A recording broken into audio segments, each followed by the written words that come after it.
You are about to experience Bubble&Squeak, the explicit podcast made for adults by someone who is often terribly childish. Hi, I'm Peterson Toscano, and this is Bubble&Squeak, a podcast with uncanny sounds, funny interludes, and stories, most weird, many true. Okay, here's Season 3, Episode 5.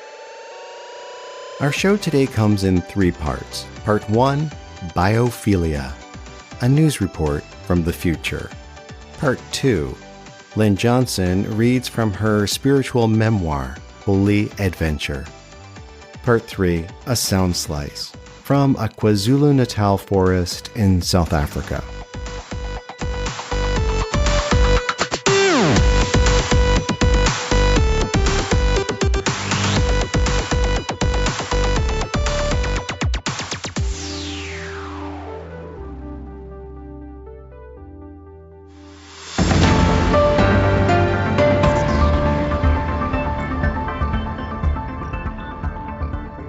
Our top story: after an 8-month-long manhunt, police earlier today announced the capture of fugitive Steve Miller. He was discovered in a forest less than 10 miles from his home. Miller eluded law enforcement agencies ever since an arrest warrant was issued on January 5th, 2052. He's charged with indecent exposure, inappropriate interspecies contact, and arboreal sexual assault. Starting in 2046, Mr. Miller served as the Narrowsburg Forest tree steward.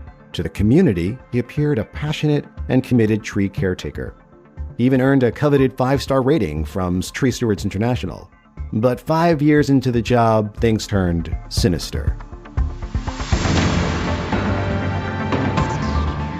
It started in early 2050 when Miller posted a community bulletin stating the forest was closed for reconstitution. This should have raised alarms.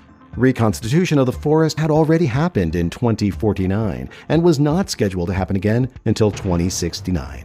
Access to the forest was cut off to residents, tree officials, and even indigenous leaders.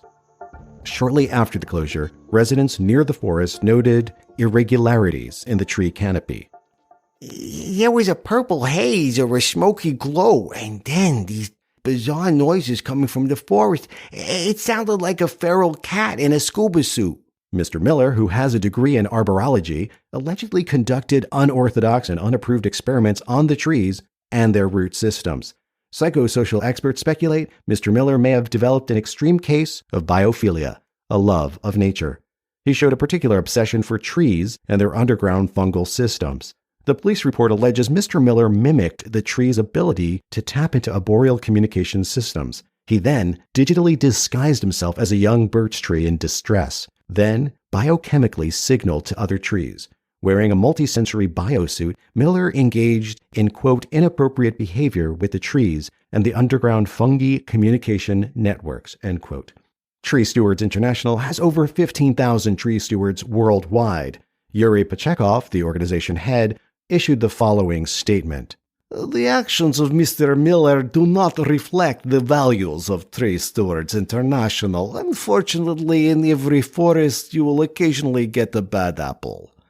Pachekov vows Tree Stewards International will conduct their own investigation and will take the necessary steps to ensure this will never happen again. It was early this morning when Mr. Miller was discovered by a forager collecting foods for a local restaurant. She saw a naked man on a very thin branch high up in an elm tree. Police eventually coaxed Mr. Miller down and arrested him. Steve Miller will appear in front of the county magistrate on October 14, 2052.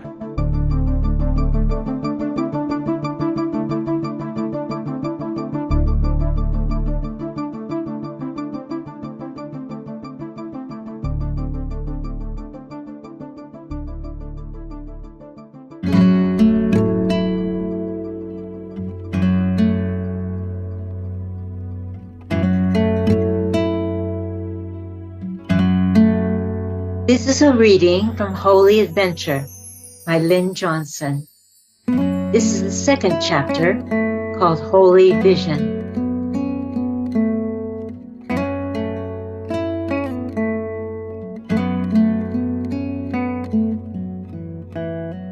I felt very intimidated.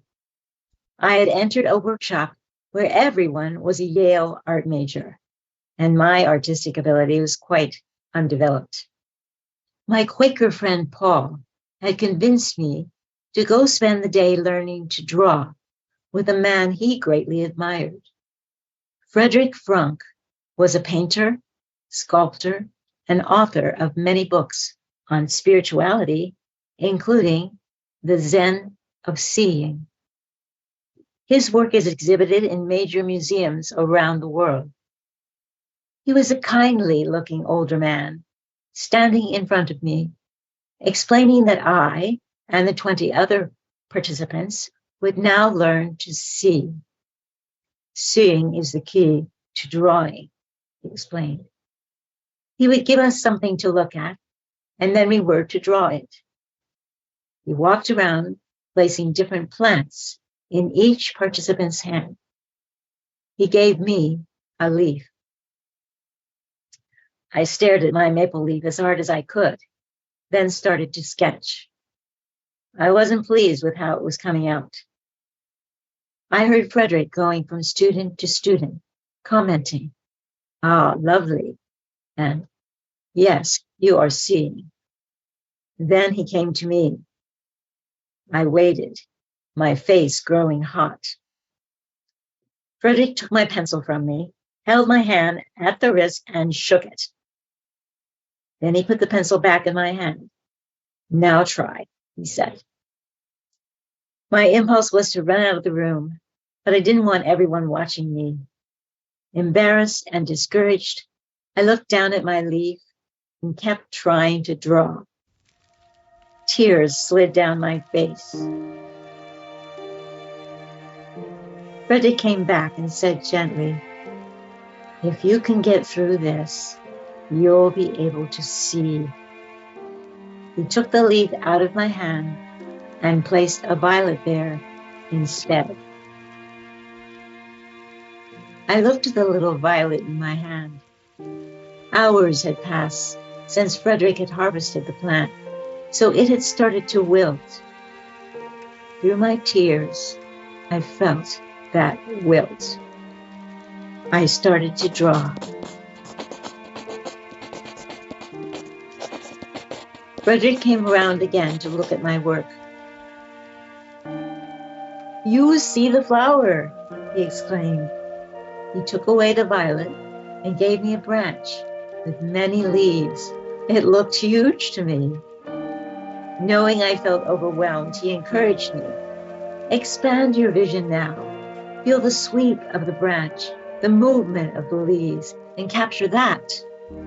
He demonstrated a quick curving motion with my pencil. I spent the final hours of his workshop drawing whatever he placed before me. Exhausted and exhilarated, I shook his hand and thanked him. I'm sure I wasn't the finest artist in his class, but I imagine I was the one who made the most progress. Going outside, I was amazed at the world that greeted me. Everything sparkled. I saw each leaf on each tree clearly in focus. In later years, I would remember what I saw when I read the words that Hildegard of Bingen wrote in the 12th century. "There is no creation that does not have a radiance." The next morning was first day, and still in a heightened state of awareness, I went to our Quaker meeting. We met in Connecticut Hall, inside the Yale Old Campus. The high-ceilinged room, with its wooden floors and tall windows, looked beautiful to me that day. The friends sitting there were especially lovely. In silence, we sought the presence of the divine. I usually had a hard time settling into worship, but then I centered deep inside. I had the sensation of wilting, of my physical boundaries melting. Breathing slowly, I felt myself spreading into the room. I spread out and touched each beloved friend. I kept melting further until I was outside in the courtyard. I was moving along the grass, touching the trees. I was part of everything. When the end of meeting came and we shook hands, it took some time for me to come back into my body. I looked around in wonder, my heart full of love.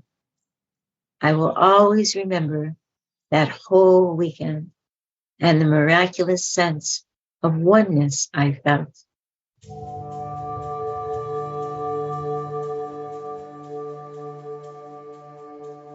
When I was studying at Yale Divinity School, some years later, I read Evelyn Underhill's classic on mysticism. She would define what I experienced as a unitive state. Now, my heart hurts from all the damage we have done to our biosphere, plant, animal, and human life. I am called to spend my remaining days doing what I can to save God's earth and every inhabitant. We are one with all creation.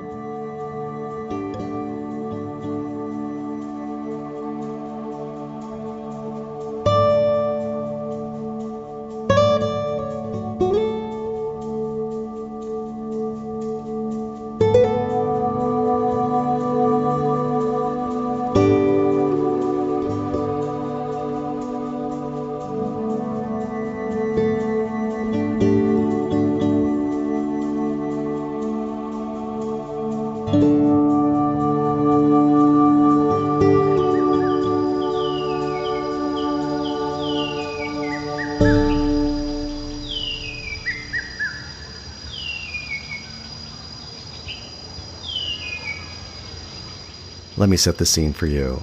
I am in the province of KwaZulu-Natal in South Africa. My in-laws, Pete and Dee, lead us on a walk in Klinza Forest. It's a thick, wooded sanctuary for hundreds of bird species, including the spectacular Narina trogon. We climbed 3 flights of stairs to a platform that overlooked the entire canopy. And there I asked the family to sit quietly for a moment so that I could record this for you.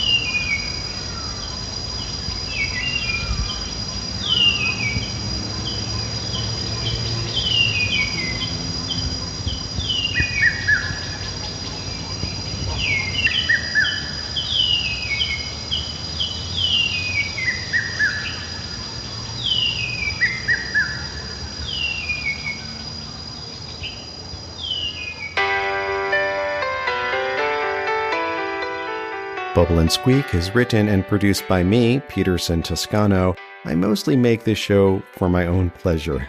In this episode, you heard Lynn Johnson reading from Holy Adventure, a spiritual memoir. It is available for purchase at meetinghouse.xyz. I highly recommend it. That website is meetinghouse.xyz. The Bubble&Squeak theme song is Worthless by the jellyrox from the album Bang and Whimper. Other music on this episode comes from epidemicsound.com. Find more great music and new podcasts by visiting rockcandyrecordings.com. Feel free to say hi to me on Twitter, or better yet, over on TikTok. Oh, and thanks for listening. For more shows like this one, visit rockcandyrecordings.com.